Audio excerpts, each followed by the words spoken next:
Hello viewers, আসসালামু আলাইকুম। Welcome to BD Argentina club.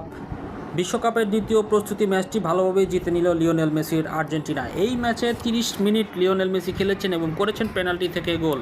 অনেকে লিওনেল মেসিকে পেনাল্টি বাবা বলে বকা দিলেও আমি বলবো লিওনেল মেসির জন্য এটি একটি গুরুত্বপূর্ণ পয়েন্ট। নিজেকে সফলতার সর্বোচ্চ জোরে পৌঁছে নিতে লিওনেল মেসি কার্পণ্য করছেন না কোনো কিছুতেই। অন্যদিকে থিয়াগো আলমাদা রদ্রিগো ডি পলের পাস থেকে করেন অসাধারণ একটি গোল এবং বাম পায়ের শট থেকে অসাধারণ একটি গোল করেছেন বার্কো। সব মিলিয়ে আর্জেন্টিনার এই ম্যাচের পারফরমেন্স ছিল চোখে পড়ার মতো। নিজেদের টিম কম্বিনেশনটা বিশ্বকাপের আগ মুহূর্তে বেশ ভালোভাবেই যাচাই করে নিল ভালোবাসার দল আর্জেন্টিনা।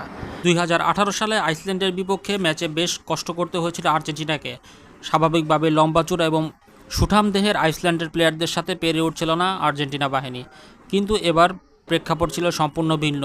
বিশ্ব চ্যাম্পিয়নদের মতোই নিজেদের জয়টা তুলে এনেছে লিওনেল মেসির আর্জেন্টিনা। আশা করা যাচ্ছে লিওনেল মেসির অধীনে আর্জেন্টিনা দল এবারও 2026 শিরোপা হাতে নিয়েই ফিরবে।